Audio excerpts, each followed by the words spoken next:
Viewer यकीनन आप अच्छे होंगे, बेहतर होंगे। हमारा आज का जो टॉपिक है वो बहुत ही important, that is regarding vital sign. तो सबसे पहले हम वाइटल साइन को डिफाइन करेंगे कि बेसिकली वाइटल साइन होते क्या है। Vital sign basically measurements of bodies, measurement measurement of bodies most basic यानी कि फंक्शंस। यानी अगर हमने अपने बॉडी के बहुत ही इंपॉर्टेंट फंक्शंस को, जैसे कि यहाँ पे लफ्स वाइटल, जैसे कि यहाँ पे लफ्स वाइटल जो है वो रिलेट करता है टू द लाइफ। यानी हम अपने ज़िंदगी के लाइफ को सस्टेन करने के लिए जो सबसे बेसिक और इम्पोर्टेंट फंक्शंस है, उन्हें देखने के लिए, उन्हें मेजर करने के लिए हम क्या करेंगे, वाइटल साइन को देखेंगे। तो वाइटल साइन हमारे पास 4 बेसिक वाइटल साइंस है। There are 4 basic vital signs. वो 4 बेसिक वाइटल साइंस कौन कौन से हैं? सो उन 4 बेसिक वाइटल साइन में सबसे पहला जो वाइटल साइन है that is the temperature. Temperature मालूम करने से हम अपने बॉडी के बहुत इंपॉर्टेंट फंक्शंस को देख सकते हैं। जैसे कि पेशेंट को अगर फेवर है, बुखार है, तो हमने बुखार बेसिकली उसके टेम्परेचर को माना, और इसी टेम्परेचर के, इसी बुखार के जरिए हम उसके उस डिजीज की तरफ, उस कंडीशन की तरफ जा सकते हैं। सेकेंडली, हम इसी टेम्परेचर के साथ साथ पल्स रेट को मालूम कर सकते हैं, हार्ट रेट, दिल की धड़कन। दिल की धड़कन तेज या अगर दिल की धड़कन कम है, हार्ट रेट ज्यादा या कम भी मुख्तलिफ बीमारियों को जाहिर करते हैं। इसी तरीके से आफ्टर पल्स रेट हम ब्रीथिंग के जरिए भी हम मुख्तलिफ बॉडीज फंक्शंस को देख सकते हैं। और नंबर 4 जो है that is our blood pressure, that is our blood pressure. तो ये वो फंक्शन के जिसके जरिए हम पेशेंट की, ये 4 वो बेसिक साइंस है जिसके जरिए हम पेशेंट में मौजूद most vital functions, most basic functions को, वैसे जो उनको नॉर्मल कंडीशन की तरफ या एब नॉर्मल कंडीशन को जाहिर करने के लिए हम इन्हीं 4 बेसिक वाइटल साइंस को देखते हैं। तो इन 4 बेसिक वाइटल साइंस में से सबसे पहला जो हमारे पास वाइटल साइन है दैट इज द टेम्परेचर। तो हम टेम्परेचर को डिफाइन कैसे करते हैं? बेसिकली टेम्परेचर की जो डेफिनेशन है that is basically the degree of internal heat, degree of internal heat of a persons body. यानी अगर एक शख्स के अंदरूनी हीट को, उसके बॉडी में मौजूद जो अंदर इंटरनल हीट है, वही हीट किस डिग्री से मौजूद है, उसकी मौजूदगी को हम क्या कहेंगे, यानी उस हीट को, जो इंटरनल हीट है, उसे हम टेम्परेचर कहेंगे। और टेम्परेचर नॉर्मली हमारे बॉडी में यानी कि 98.6 फ़ारेनहाइट है, जो कि अमूमन 37 सेल्सियस यानी कि यूनिट में पाए जाते हैं। अब ये हमारे बॉडी का इंटरनल हीट है, इसी इंटरनल हीट को हम टेम्परेचर का नाम देते हैं। तो टेम्परेचर से हम अपने बॉडी में मौजूद जो भी बेसिक फंक्शंस है या एब नॉर्मलिटी है, हम उन्हें मालूम कर सकते हैं। जैसे कि अगर यही टेम्परेचर ज़्यादा हो तो हमें साइन मिलता है फेवर का, बुखार का। याद रखिए, हमारे बॉडी में इसी टेम्परेचर के रेगुलेशन को हम नाम देते हैं थर्मो रेगुलेशन। और थर्मो रेगुलेशन जो है, थर्मो का मतलब है हीट और रेगुलेशन का मतलब है मेंटेनेंस। यानी बॉडी के अंदर इसी हीट को मेंटेन करना थर्मो रेगुलेशन कहलाया जाता है। और ये प्रोसेस हमारे बॉडी में बतौर होम्योस्टेसिस होता है। होम्योस्टेसिस बेसिकली हमारे बॉडी के इंटरनल इन्वायरमेंट के मेंटेनेंस को कहा जाता है। Maintenance of internal environment is called homeostasis. तो उस इंटरनल इन्वायरमेंट में हम किस चीज़ की रेगुलेशन की बात कर रहे हैं, किस चीज़ के मेंटेनेंस की बात कर रहे हैं, हीट की। तो हीट को मेंटेन करना, हीट को बरकरार रखना, this is known as thermoregulation. तो इस हीट के मेंटेनेंस को यानी कंट्रोल रखने वाला हमारा ब्रेन है। तो कंट्रोल सेंटर हमारा ब्रेन है। अगर हमारे बॉडी में टेम्परेचर थोड़ा सा ज़्यादा हो तो ब्रेन के पास ये इंफॉर्मेशन जाएंगे और ब्रेन मुख्तलिफ हार्मोन्स को पैदा करके, रेगुलेशंस करके हमारे बॉडी में मौजूद उस टेम्परेचर को दोबारा रेगुलेशन की तरफ लेके जाते हैं, और उसके रेगुलेशन को हम कहते हैं थर्मो रेगुलेशन। लेकिन अगर किसी शख्स में इस 98.6 फ़ारेनहाइट से टेम्परेचर मज़ीद ज़्यादती की तरफ चले जाए तो हम उस कंडीशन को नाम देंगे फ़ीवर, बुखार, जो कि मुख्तलिफ़ बीमारियों को डिनोट कर सकता है। तो इसी तरह हम बात कर रहे हैं टेम्परेचर की। टेम्परेचर बेसिकली क्या है, यानी बॉडी के इंटरनल हीट को कहा जाता है, जो आपके बॉडी के बेसिक फंक्शंस को शो करते हैं। अगर वो हीट ज़्यादती की तरफ चला जाए तो इट मीन्स आपके अंदर एबनॉर्मलिटीज़ हैं।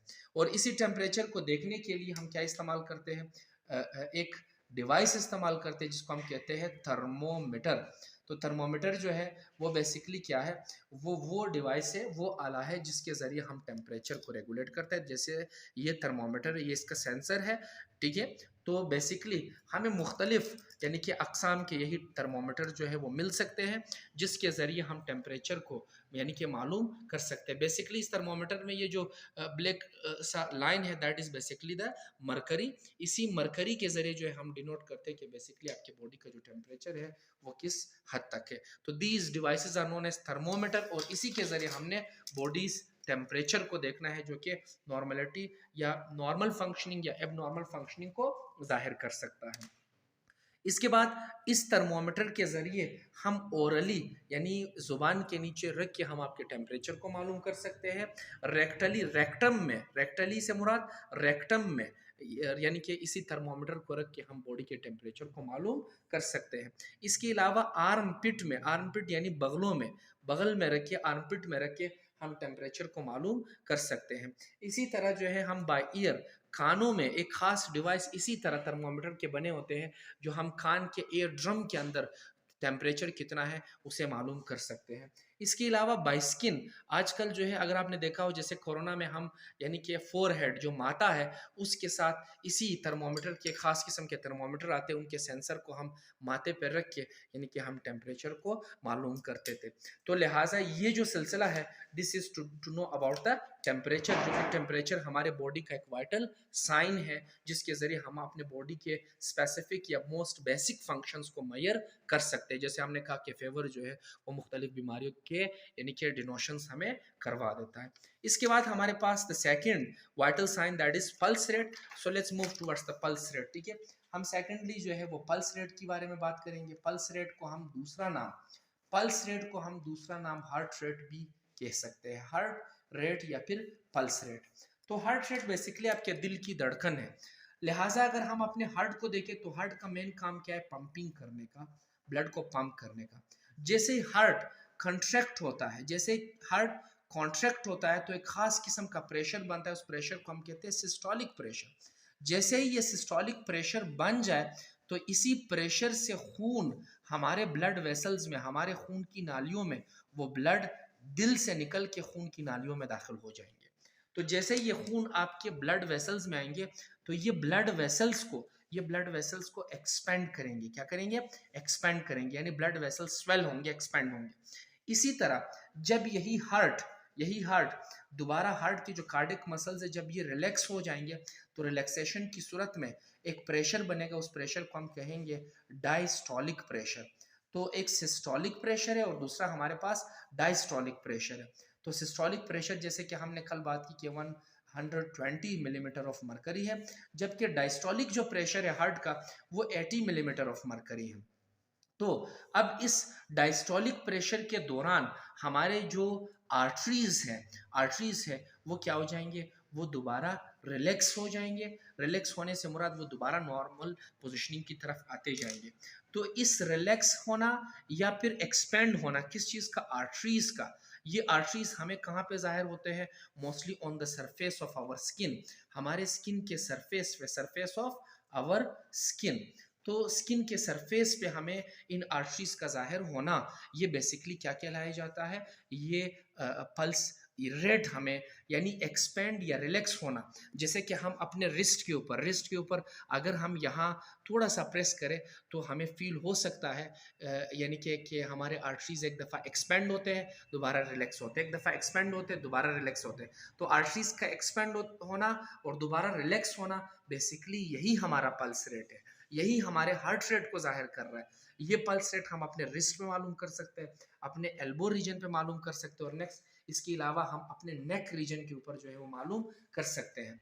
तो आर्टरीज का एक्सपेंड होना और रिलैक्स होना, यही बेसिकली हमारा पल्स रेट है या हार्ट रेट है।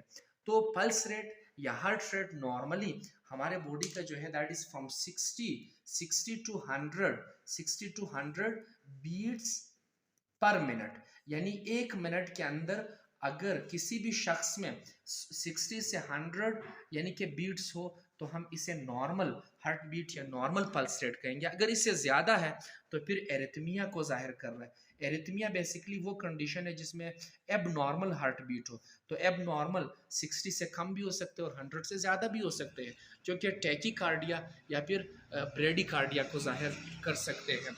तो लिहाजा इसी तरीके से यानी कि अगर हम आर्टरीज को यानी कि जो हमारे आर्टरीज है अगर हम उसे फील करें तो इसी आर्टरीज का एक्सपेंड होना या रिलैक्स होना यही बेसिकली हमारे पल्स रेट या हार्ट रेट को जाहिर करते हैं, जो कि बेसिकली हार्ट के पंपिंग की वजह से ही बनता है।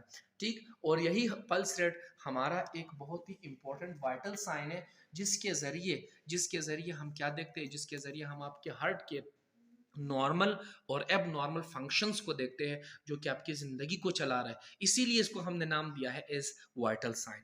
इसके बाद अगर हम थर्ड वाइटल साइन की तरफ जाए, that is your breathing. That is your breathing. Breathing is again one of the most important vital sign. The third vital sign is your breathing. Breathing, अब हम ब्रीथिंग को कैसे डिफाइन करेंगे? Breathing को हम रिस्पायरेशन भी कहते हैं। अब रिस्पायरेशन दो मरहलों से, दो फेजेस से जाके कंप्लीट होता है। एक बेसिकली इंस्पायरेशन है and the second one is expiration. Inspiration और एक्सपायरेशन, इंस्पायरेशन को हम दूसरा नाम इनहेलेशन भी देते हैं। इनहेलेशन बेसिकली क्या है? इनहेलेशन का मतलब है taking oxygen inside the body.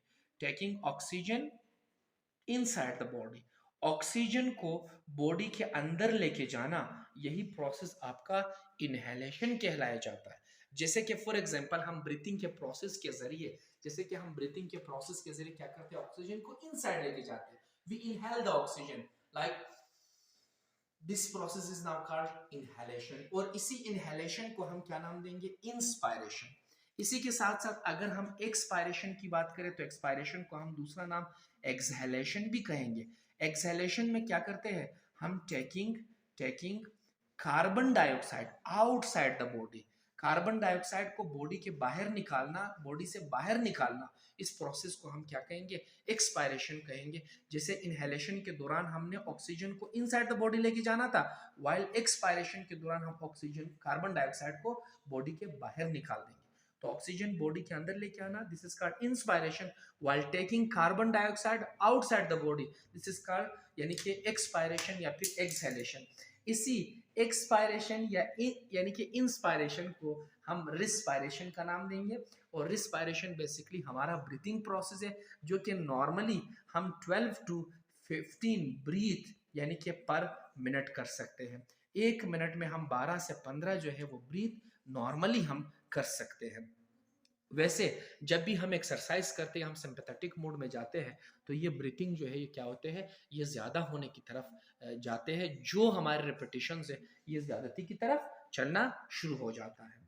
इसके अलावा अगर हम फोर्थ मोस्ट इंपॉर्टेंट टाइप की तरफ चले तो that is our blood pressure. The fourth type is our blood pressure. अब ब्लड प्रेशर क्या है? तो blood pressure basically pressure exerted by the blood, यानी कि वो प्रेशर, द प्रेशर एक्सर्टेड का मतलब है लगाना, तो the pressure exerted by blood on your blood vessels. Blood का यानी खून का आपके ब्लड वेसल्स के ऊपर, आपके खून के नालियों के ऊपर जो प्रेशर यानी कि आपका खून आपके खून के नालियों के ऊपर लगा रहा है, उस प्रेशर को हम क्या कहेंगे? हम ब्लड प्रेशर कहेंगे। तो नॉर्मली ब्लड प्रेशर, जैसे हमने कहा कि हार्ट की वजह से बनता है। हार्ट दो तरह के प्रेशर लगा रहे थे। एक हमारे पास हार्ट के कॉन्ट्रैक्शन की वजह से था। जब हार्ट कॉन्ट्रैक्शन यानी हार्ट के मसल्स जब कॉन्ट्रैक्ट होंगे तो सिस्टोलिक प्रेशर बनेगा। वही सिस्टोलिक प्रेशर जो है वो हमारे पास 120 यानी नॉर्मली 120 मिलीमीटर ऑफ मरकरी है। और जबकि अगर हम यानी कि हार्ट के रिलैक्सेशन की तरफ चले जाए तो रिलैक्सेशन के दौरान जो प्रेशर बनेगा that is 80 millimetre of mercury, और यही 80 मिलीमीटर ऑफ मरकरी जो है ये डायस्टोलिक यानी कि ब्लड प्रेशर है। यानी कि डायस्टोलिक जो ब्लड प्रेशर है या डायस्टोलिक जो प्रेशर है ये बेसिकली 80 मिलीमीटर ऑफ मरकरी है। इस दौरान आप हमारा जो हार्ट है वो क्या होगा, वो रिलैक्सेशन फेज की तरफ चला जाएगा। तो एक दफ़ा हार्ट की जो मसल्स है वो कॉन्ट्रैक्ट होंगे और दोबारा रिलैक्स होंगे, कॉन्ट्रैक्ट होंगे रिलैक्स होंगे।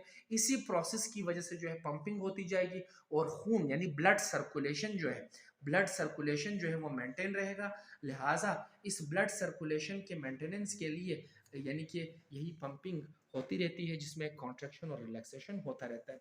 तो नॉर्मली हमारा जो ब्लड प्रेशर है वो 120 मिलीमीटर ऑफ मरकरी यानी सिस्टोलिक प्रेशर है, और 80 मिलीमीटर ऑफ मरकरी जो है वो हमारा डायस्टोलिक प्रेशर है। तो नॉर्मली हमारा जो ब्लड प्रेशर है that is 120 upon 80 millimetre of mercury. अगर हमारा ब्लड प्रेशर इससे इंक्रीज हो यानी कि ज्यादा हो, ज्यादा किससे, इस नॉर्मल वैल्यू से अगर हमारा ब्लड प्रेशर ज्यादती की तरफ चला जाए तो it is known as hypertension. इस कंडीशन को हम हाइपरटेंशन कहेंगे। चूंकि फिर हाइपरटेंशन के हमारे पास 3 टाइप्स आते हैं, प्री हाइपरटेंशन यानी कि इसके बाद स्टेज 1 हाइपरटेंशन या फिर स्टेज 2 हाइपरटेंशन, जिसमें स्टेज 2 में 160 से ब्लड प्रेशर जो है वो ज्यादती की तरफ चले जाए, जो कि एक क्रिटिकल कंडीशन है, पेशेंट यानी कि मजीद क्रिटिकल कंडीशन में जा सकता है, डेंजरस कंडीशन है। इसी तरह अगर ब्लड प्रेशर इस नॉर्मल वैल्यू से कमी की तरफ चला जाए, कमी की तरफ चला जाए, जैसे 120 से ब्लड प्रेशर लो होने की तरफ 100 अपॉन 60 मिलीमीटर ऑफ मरकरी है, यानी 120 अपॉन 80 से कमी की तरफ अगर चला जाए तो इस तरह के ब्लड प्रेशर को हम नाम देंगे एज हाइपोटेंशन। तो ब्लड प्रेशर को मेजर करने के लिए हम बीपी अपरेटस विद स्टेथोस्कोप का सहारा लेते हैं। ये हमारे पास स्टेथोस्कोप हुआ और ये हमारे पास एक बीपी अपरेटस है। तो बीपी अपरेटस को हम एज अ कफ यानी इसका जो कफ है वो हम बांध के, ठीक है, एक पेशेंट के ऊपर हम बांध के लिहाजा यानी कि मालूम कर सकते हैं। While with this device we measure the blood pressure, हम ब्लड प्रेशर को मेजर करते हैं। कैसे करते हैं हम अपने नेक्स्ट वीडियो में इंशाल्लाह how to measure blood pressure हम जरूर डिस्कस करेंगे। यही हमारा टॉपिक होगा कि how to measure blood pressure. बहरहाल this is the BP apparatus, ये वो बीपी अपरेटस है जिसके जरिए हम ब्लड प्रेशर को मेजर कर सकते हैं। अगर ब्लड प्रेशर नॉर्मल वैल्यू से ज्यादा है तो that condition is known as hypertension. If it is lower than normal value जैसे कि 100/60 है